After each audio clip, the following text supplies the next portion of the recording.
ইরানে থাকবে খামেনি সরকার, সাফ জানালেন ট্রাম্প। যুদ্ধবিরতি না মানায় প্রকাশ্যে নেতানিয়াহুকে ধমক দিলেন অশ্রাব্য গালিও।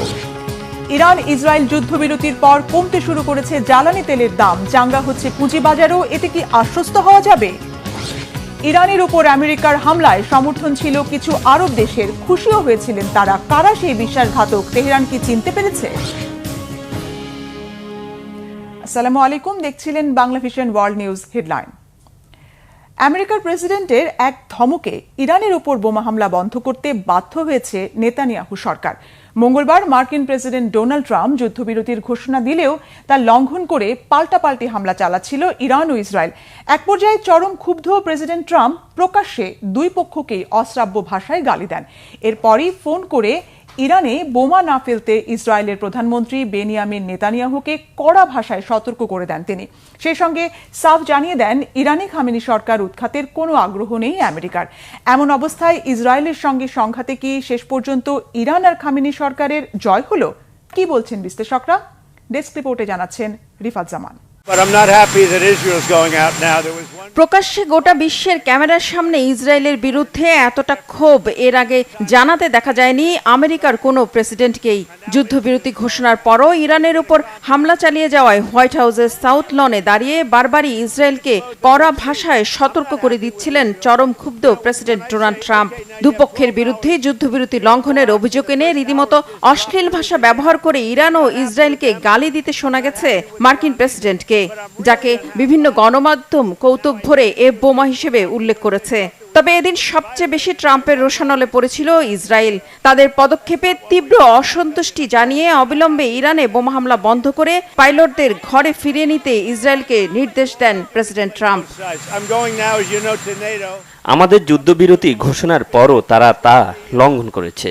আমরা চুক্তি করার সাথে সাথেই ইসরায়েল বেরিয়ে এসে এমন বোমা ফেলেছে যা আমি কখনো দেখিনি। আমরা চুক্তি করার পরপরই ইসরায়েল যা করেছে তা আমার পছন্দ হয়নি। আমি ইসরায়েলের পদক্ষেপে খুশি নই। ইসরায়েল এখন মাত্রা ছাড়িয়ে যাচ্ছে। এদের শান্ত হওয়া উচিত। আমি ইরানের উপর অসন্তুষ্ট। দুই পক্ষই ঘোষিত যুদ্ধবিরতি লঙ্ঘন করেছে, কিন্তু আমি সত্যিই অসন্তুষ্ট ইসরায়েলের উপর। মূলত এই দুটি দেশ জানে না তারা কি করছে। You know what? We basically have two countries that have been fighting so long and so hard that they don't know what the fuck they're doing. Do you understand that? সেই সাথে সাফ জানিয়ে দেন ইরানে আয়াতুল্লাহ আলী খামেনি সরকার উৎখাতের কোনো আগ্রহ নেই তার প্রশাসনের। যুক্তরাষ্ট্র ও কাতারের মধ্যস্থতায় যুদ্ধবিরতি কার্যকর আছে বলেও জানান প্রেসিডেন্ট ট্রাম্প। এরপরই টেলিফোনে ইরানে হামলা বন্ধ করতে ইসরায়েলের প্রধানমন্ত্রী বেনিয়ামিন নেতানিয়াহুকে সরাসরি কড়া বার্তা দেন মার্কিন প্রেসিডেন্ট। আর ট্রাম্পের সঙ্গে টেলিফোনে কথা বলার পরেই ইসরায়েল নতুন করে আর কোনো হামলা চালায়নি বলে জানিয়েছে নেতানিয়াহুর কার্যালয়। প্রেসিডেন্ট ডোনাল্ড ট্রাম্পের ঘোষিত যুদ্ধবিরতির প্রতি সম্মান দেখানোর প্রতিশ্রুতি দিয়েছেন ইরানের প্রেসিডেন্ট মাসুদ পেজেশকিয়ানও। বলেন, ইসরায়েল যুদ্ধবিরতি লঙ্ঘন না করলে ইরানও লঙ্ঘন করবে না। প্রশ্ন উঠেছে, নাটকীয়তায় ভরা এই যুদ্ধবিরতিতে কোন পক্ষের জয় হয়েছে, ইরান নাকি ইসরায়েলের? বিশ্লেষকরা বলছেন, ইসরায়েলের প্রধানমন্ত্রী বেনিয়ামিন নেতানিয়াহু বারবারই খামেনি সরকারের পতন দাবি করে আসছিলেন, কিন্তু সংঘাতের পর ইসরায়েলের উপর মার্কিন প্রেসিডেন্ট তীব্র ক্ষোভ প্রকাশ করায় আর খামেনি সরকার উৎখাতের সম্ভাবনা নাকচ করে দেওয়ার মধ্য দিয়ে আদতে ইসরায়েলের পরাজয় হয়েছে, জয় হয়েছে ইরানের। ইরানের পরমাণু কর্মসূচি টিকে থাকার পাশাপাশি ভালোভাবেই টিকে থাকবেন খামেনি সরকার। ট্রাম্পের ভাষাতেই এমন ইঙ্গিত মিলেছে বলে মত বিশ্লেষকদের। বরং বেকায়দায় পড়তে পারেন নেতানিয়াহু। গোটা দুনিয়াতে যাকে আখ্যা দেওয়া হচ্ছে মধ্যপ্রাচ্যের বিস্ফোরা হিসেবে, যিনি ক্ষমতায় টিকে থাকতে একের পর এক যুদ্ধ সংঘাত আর হামলা চালিয়ে যাচ্ছেন। ফিলিস্তিনে গাজার পর যেভাবে ইরানে বিনা উস্কানিতে হামলা চালিয়েছে নেতানিয়াহু প্রশাসন, তার পুরোটাই ভেস্তে গেছে এই যুদ্ধবিরতির পর। ঘরে বাইরে চাপ বাড়ছে নেতানিয়াহু সরকারের পতনের। এবার হয়তো আর ক্ষমতা টিকিয়ে রাখতে পারবেন না নেতানিয়াহু, ধারণা মধ্যপ্রাচ্যের নিরাপত্তা বিশ্লেষকদের। 13 জুন থেকে শুরু হওয়া 12 দিনের রক্তক্ষয়ী সংঘাতে ইসরায়েলের হামলায় নিহত হয়েছে 600-রও বেশি ইরানি নাগরিক, আর ইরানের পাল্টা আঘাতে অন্তত 28 ইসরায়েলি নাগরিকের মৃত্যু হয়েছে। রিফাত জামান, বাংলা ভিশন নিউজ ডেস্ক। এদিকে ইরান ইসরায়েল যুদ্ধবিরতি ঘোষণার পর হাফ ছেড়ে বাঁচলেন ব্যবসায়ী আর বিনিয়োগকারীরা। অনিশ্চয়তার খোলস ছেড়ে ঘুরে দাঁড়াতে শুরু করেছে স্টক মার্কেট। রেকর্ড উত্থান হয়েছে পড়তির দিকে থাকা পুঁজিবাজারে। জ্বালানির বাজারেও একই অবস্থা। বিভিন্ন ব্র্যান্ডের অপরিশোধিত জ্বালানি তেলের দামে গত কয়েকদিনে যে রেকর্ড ধস দেখা গেছে তার গতি কিছুটা কমে এসেছে। বিস্তারিত মেহরাব হোসাইন খানের ডেস্ক রিপোর্টে। বিশ্বের সামগ্রিক কর্মকাণ্ডের মূল চালিকা শক্তি বাণিজ্য খাতে তোলপাড় ফেলে দেয়া অঘটনের শুরুটা ১৩ জুন ইরানে ইসরায়েলের হামলা আর পাল্টা আঘাতের পর। অজানা আশঙ্কা বিনিয়োগকারীদের গ্রাস করলে সূচকের নিম্নমুখী ছোটার প্রবণতা থামাতে প্রায় দিশেহারা হয়ে পড়েন পুঁজিবাজার সংশ্লিষ্টরা। এমন দশায় ইরান মধ্যপ্রাচ্য থেকে তেল পরিবহনের অন্যতম রুট হরমুজ প্রণালী বন্ধের হুমকি দিলে অস্থিরতা ছড়িয়ে পড়ে জ্বালানি তেলের বাজারে, যা ব্যবসা বাণিজ্যের টালমাটাল অবস্থায় নতুন মাত্রা যোগ করে। এমন ঘোলাটে অবস্থায় বহু প্রত্যাশিত যুদ্ধবিরতির ঘোষণা কি আস্থা ফেরাতে পারবে বিনিয়োগকারীদের মধ্যে? আবার পুরোদমে ছুটবে কি মন্থর গতির যানে চড়ে বসা বিশ্ব বাণিজ্য খাত? মার্কিন প্রেসিডেন্ট ডোনাল্ড ট্রাম্পের পক্ষ থেকে ইরান ইসরায়েল যুদ্ধবিরতি ঘোষণার পরবর্তী কয়েক ঘণ্টায় বড় সড় প্রভাব পড়ে ভারতের পুঁজিবাজারে। গত ৯ মাসের মধ্যে সূচকের সর্বোচ্চ উত্থান হয়েছে সেখানে। মঙ্গলবার সকাল 10:25 দিকে ২৫,২২৫ পয়েন্ট ছাড়িয়ে যায় নিফটি 50 ইন্ডেক্স, আর বিএসই সেন্সেক্স ছাড়িয়েছে ৮২,৭৪৩ পয়েন্টের বেশি। ঘুরে দাঁড়িয়েছে পড়তির ধারায় থাকা জাপানের শেয়ার বাজার। লেনদেনের শুরুতে ১.১৪% বেড়েছে নিক্কির 225 সূচক, আর দক্ষিণ কোরিয়ার সূচকের উত্থান হয়েছে ১.১%, যা ২০২১ সালের সেপ্টেম্বরের পর সর্বোচ্চ। চীনের সাংহাই কম্পোজিটের উত্থান হয়েছে ১.১৫% বা ৩,৪২০ পয়েন্টের বেশি, আর বেইজিং স্টক এক্সচেঞ্জের 50 ইন্ডেক্স বেড়েছে ৩.৬৫%। মঙ্গলবার দিনের শুরুতে প্যান ইউরোপিয়ান স্টক মার্কেটের স্টকস 600 ইন্ডেক্স ১.৪% লাভ দিয়ে ৫৪২.৬ পয়েন্টে পৌঁছায়। অনিশ্চয়তার আশঙ্কা সামলে উঠেছে মার্কিন পুঁজিবাজারও। মঙ্গলবার লেনদেনের শুরুটা প্রথম ঘণ্টায় S&P 500, ডাও জোন্স, নাসদাক সূচকের উত্থান ছিল প্রায় ১% আশেপাশে। সূচক উত্থানের হাওয়া লেগেছে অস্ট্রেলিয়ার share market Australian security exchange লিমিটেডে। মঙ্গলবার ভার্জিন অস্ট্রেলিয়ার শেয়ারের দাম ১১% বেশি উত্থানে হাসির ঝিলিক ছড়ায় বিনিয়োগকারীদের মুখে। স্বর্ণের দামেও ব্যবসায়ীদের জন্য নেতিবাচক আর গ্রাহকদের জন্য ইতিবাচক প্রভাব ফেলেছে ইরান ইসরায়েল সহিংসতা। ট্রাম্প ঘোষিত যুদ্ধবিরতির আগের আউন্স প্রতি স্বর্ণের দাম ছিল গত 2 সপ্তাহের মধ্যে সর্বনিম্ন। যুদ্ধবিরতি ঘোষণার পর মঙ্গলবার সকালে এই দাম ১.২% কমে আউন্স প্রতি বিক্রি হয়েছে $৩,৩২৬.৮৭। আমার মনে হয় যুদ্ধবিরতির প্রতিক্রিয়া ইতিবাচক দিকে এগোচ্ছে। আপনি জানেন, হামলার পর বাজারের প্রতিক্রিয়া বেশ মধ্যপন্থী ছিল। সূচকে সামান্য পতন আর তেলের দাম কিছুটা বাড়তি ছিল। ইতিমধ্যেই পরিস্থিতি পাল্টেছে। তাই আমি মনে করি যুদ্ধবিরতি সম্পর্কে বাজারের মতামত ইতিবাচক হতে চলেছে। মনে করছি সার্বিক পরিস্থিতি তেলের দাম কোন দিকে যায় তার উপর নির্ভর করছে।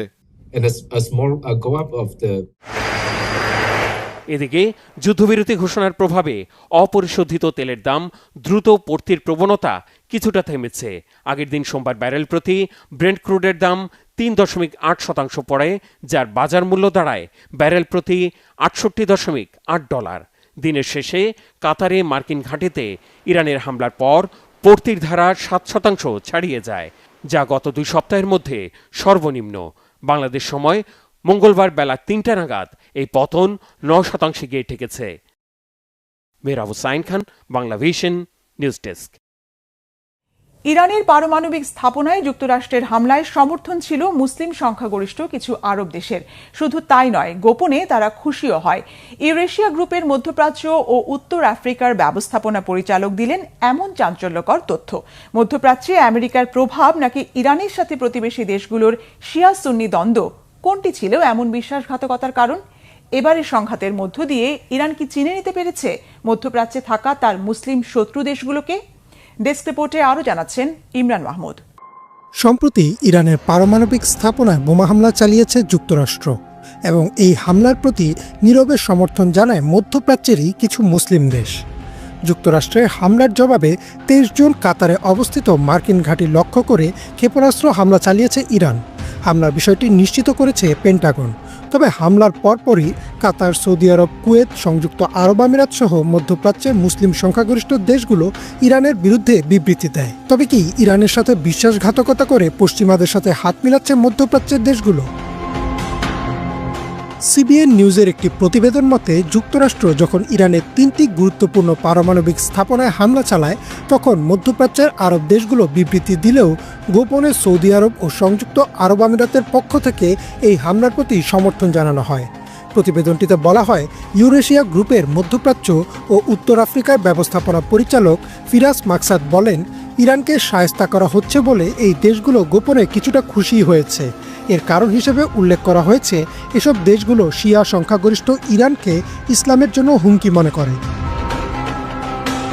তবে এই সমর্থনের পেছনে কি শুধু তথাকথিত শিয়া সুন্নি বিভেদই ছিল?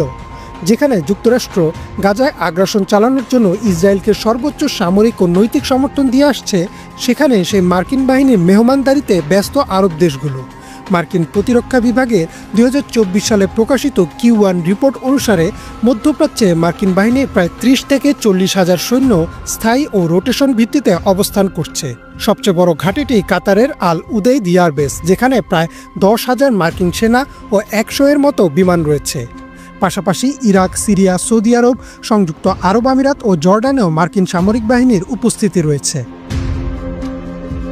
এছাড়াও যুক্তরাষ্ট্রের ট্রেড রিপ্রেজেন্টেটিভ কার্যালয়ের তথ্যমতে মধ্যপ্রাচ্য ও উত্তর আফ্রিকার সাথে মার্কিন পণ্য বাণিজ্যের পরিমাণ প্রায় $141.7 বিলিয়ন, যার মধ্যে রপ্তানি 80.4 এবং আমদানি 61.3 বিলিয়ন। এছাড়া 2024 সালে আরব আমিরাতের সাথে আমেরিকার দ্বিপাক্ষিক বাণিজ্যের পরিমাণ প্রায় $34.4 বিলিয়ন। একই বছর সৌদি আরবের সাথে বাণিজ্যের পরিমাণ ছিল $25.9 বিলিয়ন। অর্থাৎ মধ্যপ্রাচ্যে বিলিয়ন ডলারের বাণিজ্য করছে যুক্তরাষ্ট্র।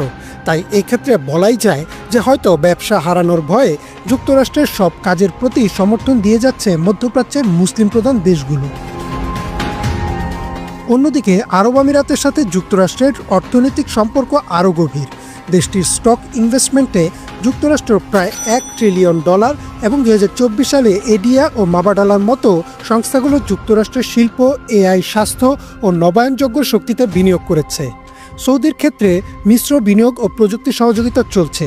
সামরিক খাতে সৌদি আরবের সাথে একটি $112 বিলিয়ন অস্ত্র চুক্তি চলছে যুক্তরাষ্ট্রের, যা আগামী 10 বছরে আরও বড় হতে পারে। কেন মধ্যপ্রাচ্যের এই মুসলিম দেশগুলো ইরানের সাথে বিশ্বাসঘাতকতা করলো তা পুরোপুরি পরিষ্কার নয়। বিষয়টি কি শুধুই শিয়া সুন্নি দ্বন্দ্ব, নাকি যুক্তরাষ্ট্রের সাথে চলা বিলিয়ন ডলারের বাণিজ্য ও ট্রিলিয়ন ডলারের বিনিয়োগের লোভ? যদি আবারও ইরান ইসরায়েল সংঘাত শুরু হয় তাহলে যুক্তরাষ্ট্র থাকবে ইসরায়েলের পক্ষে। তবে ইরান কি পাশে পাবে প্রতিবেশী মুসলিম দেশগুলোকে, নাকি ধর্মীয় ভ্রাতৃত্বের চেয়েও প্রাধান্য পাবে ভূরাজনৈতিক স্বার্থ ও বাণিজ্যিক হিসাব? ইমরান মাহমুদ, বাংলা ভিশন।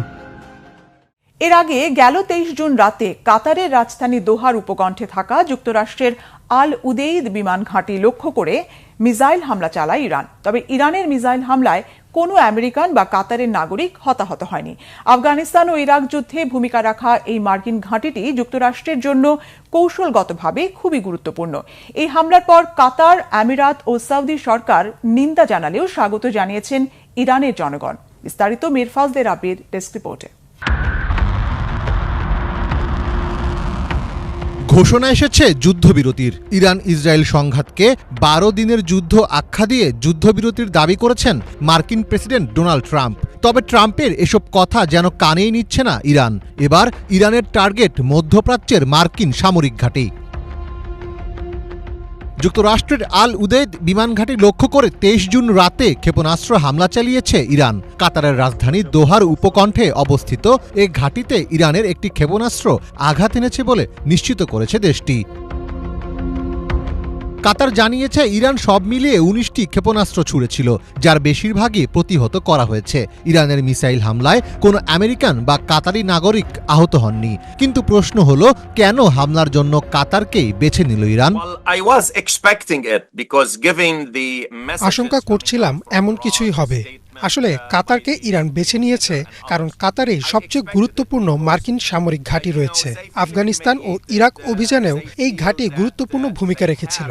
এখন অনেক কিছু নির্ভর করছে মার্কিন যুক্তরাষ্ট্র কিভাবে প্রতিক্রিয়া দেখায় তার উপর। যদি ট্রাম্প ইরানে আক্রমণ চালান তবে ইরানও পাল্টা প্রতিক্রিয়া দেখাবে। এতে করে নতুন আরেক যুদ্ধ শুরু হতে পারে। If President Trump is going to react and attack the Iranians going to attack us first. হামলা হয়েছে ইরাকের সামরিক ঘাঁটিতেও। ইরাকের আইন আল আসাদ ঘাঁটিতে 6টি ক্ষেপণাস্ত্র নিক্ষেপ করা হয়েছে বলে জানিয়েছে ইরানের আধা সরকারি বার্তা সংস্থা তাসনিম নিউজ এজেন্সি। তবে এই হামলায় হতাহত বা ক্ষয়ক্ষতির বিস্তারিত তথ্য এখনও প্রকাশিত হয়নি। এদিকে মার্কিন বিমান ঘাঁটিতে ইরানি হামলার তীব্র নিন্দা জানিয়েছে কাতার। কাতারের পররাষ্ট্র মন্ত্রণালয়ের মুখপাত্র মাজেদ আল আনসারি জানিয়েছেন, এই হামলা কাতার রাষ্ট্রের সার্বভৌমত্ব, আকাশসীমা, আন্তর্জাতিক আইন এবং জাতিসংঘ সনদের একটি স্পষ্ট লঙ্ঘন। এই আগ্রাসনের প্রতিক্রিয়া জানানোর অধিকার কাতারের রয়েছে। এছাড়া কাতারের মার্কিন ঘাঁটিতে ইরানি হামলার নিন্দা জানিয়েছে আমিরাত ও সৌদি আরব। তবে মার্কিন ঘাঁটি লক্ষ্য করে ইরানের এই হামলাকে স্বাগত জানিয়েছে ইরানিরা। হামলার খবর প্রকাশের পর রাস্তায় নেমে উদযাপন করেন তেহরানবাসী। ইরানের পতাকা হাতে ইসরায়েল ও যুক্তরাষ্ট্রের বিরুদ্ধে স্লোগান দেন তারা। আমরা মরব, কিন্তু কখনোই অপমান মেনে নেব না। আমরা বোমা হামলা, ক্ষেপণাস্ত্র বা অন্য কিছুকে ভয় পাই না। আমরা আমাদের ভূমিকে রক্ষা করছি। তোমরা যদি আমাদের আঘাত করো, আমরাও তোমাদের বারবার আঘাত করব, যতক্ষণ না তোমরা বুঝতে পারো যে ইরান একটা সিংহের দেশ। যুক্তরাষ্ট্রের সাথে চলমান উত্তেজনার মধ্যেও ইসরায়েলে হামলা অব্যাহত রেখেছে ইরান। ডোনাল্ড ট্রাম্প ইরান ও ইসরায়েলের মধ্যে যুদ্ধবিরতির ঘোষণা দেওয়ার পরও ইরান থেকে 2 ধাপে 6টি ক্ষেপণাস্ত্র হামলা চালানো হয়েছে। যুদ্ধবিরতি নিয়ে এখনও আনুষ্ঠানিকভাবে কোনো চুক্তি হয়নি বলে জানিয়েছে ইরান। মীর ফজলে রাব্বি, বাংলা ভিশন। ইরানের পাশাপাশি ফিলিস্তিনের গাজাতেও যুদ্ধবিরতি কার্যকর দেখতে চায় ইসরায়েলের বিরোধী দলগুলো। গাজা যুদ্ধের জেরে ইসরায়েল ক্রমশ দুর্বল ও অরক্ষিত হয়ে উঠছে। অবিলম্বে এটি বন্ধে প্রধানমন্ত্রী বেনিয়ামিন নেতানিয়াহুর প্রতি আহ্বান জানিয়েছেন তারা। গাজায় জিম্মি ইসরায়েলিদের পরিবার ও সাধারণ মানুষরা বলছেন, ইরানের সাথে সংঘাতে ইতি টানার পাশাপাশি গাজা যুদ্ধ শেষ করার ঐতিহাসিক সুযোগ এসেছে। হিজল জোবায়েরের ডেস্ক রিপোর্ট। সংঘাতময় পরিস্থিতি থেকে ইসরায়েলকে বের করে আনতে কেবল ইরানের সঙ্গে যুদ্ধবিরতি নয়, একই সাথে গাজাতেও যুদ্ধবিরতি কার্যকরের আহ্বান জানাচ্ছে দেশটির বিরোধী দলগুলো। অবিলম্বে 20 মাসেরও বেশি সময় ধরে গাজায় চলতে থাকা যুদ্ধ বন্ধে প্রধানমন্ত্রী নেতানিয়াহুকে চাপ দিচ্ছে তারা। গাজা যুদ্ধে ইতি টানতে জোরালো ডাক দিয়েছেন ইসরায়েলের মধ্যপন্থী দল ইয়েশ আতিদ পার্টির নেতা ও অপোজিশন লিডার ইয়ার লাপিদ। ইরানের সাথে যুদ্ধবিরতির ঘোষণা আসার পরপরই এক বিবৃতিতে তিনি বলেন, এবারে গাজা, সেখানেও এই মুহূর্তেই যুদ্ধ শেষ করার সময়। প্রভাবশালী ইসরায়েলি গণমাধ্যম টাইমস অব ইসরায়েলের এক প্রতিবেদনে বলা হয়, বিবৃতিতে আর কালক্ষেপণ না করে গাজায় যুদ্ধ বন্ধ ও ইসরায়েলি জিম্মিদের মুক্তি নিশ্চিতের আহ্বান জানিয়েছেন লাপিদ। তিনি বলেন, এখন ইসরায়েলকে পুনর্গঠনের কাজ শুরু করা প্রয়োজন। আরেক বিরোধী দলীয় নেতা মধ্য বামপন্থী ডেমোক্র্যাটস পার্টির প্রধান ইয়ার গোলানো একই ধরনের চাপ দিচ্ছেন নেতানিয়াহুকে। সামাজিক মাধ্যম এক্স এ দেয়া বিবৃতিতে তিনি বলেন, ইরানের সাথে যুদ্ধবিরতিতে যাওয়ার পরপরই গাজায় যুদ্ধবিরতিতে যাওয়া প্রয়োজন ইসরায়েলের। গাজা যুদ্ধের জেরে ইসরায়েল ক্রমশ দুর্বল হয়ে পড়ছে উল্লেখ করে গোলান বলেন, গাজায় সামরিক অভিযান সমাপ্ত করার মোক্ষম সময় এখনই। জিম্মিদের ফিরিয়ে আনা এবং ইসরায়েলকে হুমকির মধ্যে ফেলা, দুর্বল বা অরক্ষিত করে তোলা, বিভাজন তৈরি করা সহ সব ধরনের কূ চিরতরে বন্ধে নেতানিয়াহু সরকারকে জোরালো বার্তা দিয়েছেন গোলান। গাজায় হামাসের হাতে জিম্মি ইসরায়েলিদের পরিবার, আত্মীয় স্বজন সহ সাধারণ ইসরায়েলিরাও ইরানের সাথে যুদ্ধবিরতির মধ্যে গাজা যুদ্ধের সমাপ্তির বিষয়টি যুক্ত করতে বলছেন। তাদের মতে গাজা যুদ্ধ থেকে বেরিয়ে আসার ক্ষেত্রে একটি বড় সুযোগ সামনে এনে দিয়েছে ইরানের সাথে যুদ্ধবিরতির বিষয়টি। গাজা যুদ্ধ সমাপ্তির মধ্য দিয়ে জিম্মিদের মুক্তি নিশ্চিত দেখতে চায় তারা। জিম্মিদের পরিবারগুলোর ফোরাম থেকে দেয়া এক বিবৃতিতে নেতানিয়াহু সরকারকে জরুরি ভিত্তিতে গাজা যুদ্ধ বন্ধ ও জিম্মিদের ফিরিয়ে আনার বিষয়ে আলোচনা শুরুর জোরালো আহ্বান জানানো হয়েছে। ইরানের সাথে যুদ্ধবিরতি সম্ভব হলে তা গাজাতেও সম্ভব বলছে তারা। বিবৃতিতে বলা হয়, ইরানের সাথে লড়াই বন্ধ করে ইসরায়েল আবারও গাজার পাঁকে ডুবে যাবে তা চিন্তাও করা যায় না। এটি পুরোপুরি অযৌক্তিক এবং ইসরায়েলি স্বার্থবিরোধী। বিবৃতিতে আরো বলা হয়, গাজায় যুদ্ধবন্ধ ও জিম্মিদের নিরাপদ প্রত্যাবর্তনের সুযোগ কাজে না লাগিয়ে ইরানের সাথে সংঘাতে ইতি টানা হবে একটি বড় আকারের কূটনৈতিক বিপর্যয়। এটি একটি ঐতিহাসিক সুযোগ। ইসরায়েল সরকারের দায়িত্ব এই সুযোগকে দুই হাতে লুফে নেয়া। হিজল জোবায়ের, বাংলা ভিশন। মধ্যপ্রাচ্য জুড়ে শক্তিশালী উপস্থিতি রয়েছে যুক্তরাষ্ট্রের সামরিক বাহিনীর। কাতার সহ অঞ্চলটির একাধিক দেশে গড়ে তোলা হয়েছে মার্কিন ঘাঁটি, যেখানে মোতায়েন রয়েছে বিপুল সংখ্যক মার্কিন সেনা। বর্তমানে সেই সব ঘাঁটিগুলোতে অন্তত 40,000 মার্কিন সেনা ও বেসামরিক কর্মী অবস্থান করছে। বিস্তারিত ডেস্ক রিপোর্টে। মধ্যপ্রাচ্যে শক্তিশালী ও বিস্তৃত উপস্থিতি রয়েছে মার্কিন সামরিক বাহিনীর। পুরো অঞ্চলের একাধিক দেশে মার্কিন সেনাঘাঁটি রয়েছে। পাশাপাশি উপসাগরীয় জলসীমায়ও যুক্তরাষ্ট্রের নৌবাহিনীর যুদ্ধজাহাজ মোতায়েন রয়েছে। এসব ঘাঁটিতে বর্তমানে প্রায় 40,000 সামরিক সদস্য ও বেসামরিক কর্মী অবস্থান করছেন। এছাড়াও সেখানে আধুনিক বিমান প্রতিরক্ষা ব্যবস্থা, যুদ্ধ বিমান ও নৌবাহিনীর শক্তিশালী অস্ত্র ভাণ্ডারও রয়েছে। সম্প্রতি যুক্তরাষ্ট্র ইরানের 3টি পারমাণবিক স্থাপনায় হামলা চালানোর পর ওসব সামরিক ঘাঁটি এখন ইরানের সম্ভাব্য প্রতিশোধের লক্ষ্যবস্তুতে পরিণত হয়েছে। ইতোমধ্যে ইরান কাতারে অবস্থিত একটি মার্কিন ঘাঁটিতে আক্রমণ চালিয়েছে। গত বছর ইসরায়েল ও ইরানের মধ্যে উত্তেজনা বৃদ্ধি ও লোহিত সাগরে ইয়েমেনের হুথি বিদ্রোহীদের ধারাবাহিক আক্রমণের কারণে ওই অঞ্চলে নিজেদের সামরিক উপস্থিতি আরও শক্তিশালী করে যুক্তরাষ্ট্র। তবে সম্প্রতি ইরানের পক্ষ থেকে বড় ধরনের পাল্টা প্রতিক্রিয়ার সম্ভাবনা তৈরি হওয়ায় যুক্তরাষ্ট্র তাদের আঞ্চলিক ঘাঁটিগুলো থেকে কিছু সেনা সদস্যকে সরিয়ে নেওয়ার সিদ্ধান্ত নেয়। বর্তমানে অঞ্চলটির অন্তত 19টি স্থানে যুক্তরাষ্ট্রের সামরিক ঘাঁটি রয়েছে। মধ্যপ্রাচ্যে যুক্তরাষ্ট্রের বেশ কিছু সামরিক ঘাঁটিকে স্থায়ী ঘাঁটি হিসেবে মনে করা হয়। এসব ঘাঁটি সৌদি আরব, বাহরাইন, মিশর, সংযুক্ত আরব আমিরাত, ইরাক, ইসরায়েল, জর্ডান, কুয়েত, কাতার এবং সিরিয়ায় অবস্থিত। কাতারে অবস্থিত আল উদেইদ সামরিক ঘাঁটিটি এই অঞ্চলে যুক্তরাষ্ট্রের সবচেয়ে বড় ঘাঁটি হিসেবে পরিচিত। এখানে মার্কিন সেন্ট্রাল কমান্ড, সেনকম এবং এর বিমান বাহিনীর ফরওয়ার্ড হেডকোয়ার্টার কার্যক্রম পরিচালনা করে। বর্তমানে কাতারে প্রায় 10,000 মার্কিন সেনা অবস্থান করছে। ইরাক, সিরিয়া এবং আফগানিস্তানে মার্কিন সামরিক অভিযান চলাকালে এই ঘাঁটিটি বিশেষ ভূমিকা পালন করে। মধ্যপ্রাচ্য সফরের সময় এই ঘাঁটি ঘুরে দেখেছিলেন মার্কিন প্রেসিডেন্ট ডোনাল্ড ট্রাম্প।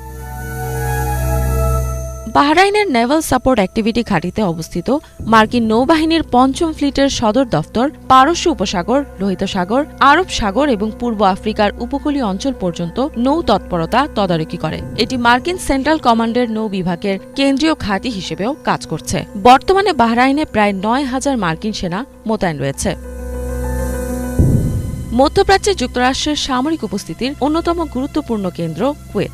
দেশটিতে অবস্থিত ক্যাম্প আরিফ জান মার্কিন সেন্ট্রাল কমান্ডের একটি প্রধান সদর দফতর ও সরবরাহ কেন্দ্র হিসেবে ব্যবহৃত হচ্ছে। এছাড়াও আলিয়াল সালেম বিমান ঘাঁটিতে যুক্তরাষ্ট্রের 386তম এয়ার এক্সপিডিশনারি উইং মোতায়েন রয়েছে। মার্কিন পররাষ্ট্র দফতরের তথ্য মতে কুয়েতের এই দুটি ঘাঁটিতে প্রায় 13,500 মার্কিন সেনা সদস্য মোতায়েন রয়েছে এবং MQ-9 রিপার সহ বিভিন্ন ড্রোনও অবস্থান করছে। সংযুক্ত আরব আমিরাতের আল থাফরা বিমান ঘাঁটিতে যুক্তরাষ্ট্রের একটি গুরুত্বপূর্ণ সামরিক ঘাঁটি রয়েছে। এটি একটি কৌশলগতভাবে গুরুত্বপূর্ণ স্থান, যেখান থেকে গোয়েন্দা তথ্য সংগ্রহ ও যুদ্ধ বিমান মিশনের সহায়তা প্রদান করা হয়। এই ঘাঁটিতে অবস্থান করছে যুক্তরাষ্ট্রের 380তম এয়ার এক্সপিডিশনারি উইং, যা 10টি বিমান স্কোয়াড্রন নিয়ে গঠিত। এই ইউনিটে উন্নত ড্রোনও রয়েছে, যেগুলো নজরদারি ও আক্রমণাত্মক মিশনে ব্যবহৃত হয়। সাদ্দাম হোসেনের শাসনের পতনের সময় ইরাক জুড়ে প্রায় 500 ঘাঁটিতে যুক্তরাষ্ট্রের আনুমানিক 1,60,000 সৈন্য মোতায়েন ছিল। তবে বর্তমানে সেখানে 2,500 মার্কিন সেনা অবস্থান করছে। তাদের ধাপে ধাপে প্রত্যাহারের বিষয়ে ওয়াশিংটন বাগদাদ সরকারের সঙ্গে আলোচনা চালিয়ে যাচ্ছে। এই সেনা উপস্থিতি মূলত ইসলামিক স্টেট নামে পরিচিত গোষ্ঠীর বিরুদ্ধে আন্তর্জাতিক জোটের অংশ হিসেবে রাখা হয়েছে। বর্তমানে মার্কিন বাহিনী কুর্দিস্তানের 2টি প্রধান বিমান ঘাঁটি আল আসাদ ও ইরবিল থেকে তাদের অভিযান পরিচালনা পরিচালনা করছে। বর্তমানে প্রায় 2000 মার্কিন সেনা সিরিয়ায় অবস্থান করছে। 2025 সালের জুন মাসে যুক্তরাষ্ট্র জানায় তারা সিরিয়ায় তাদের সামরিক ঘাঁটির সংখ্যা 8টি থেকে কমিয়ে 1টি করবে।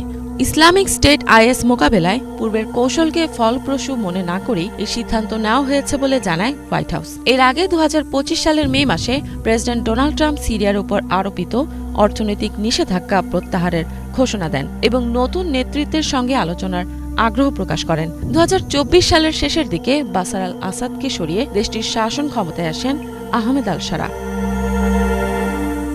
ইফাত জাহান, বাংলাভিশন। এই ছিল আজকের মতো, সাথে থাকায় ধন্যবাদ।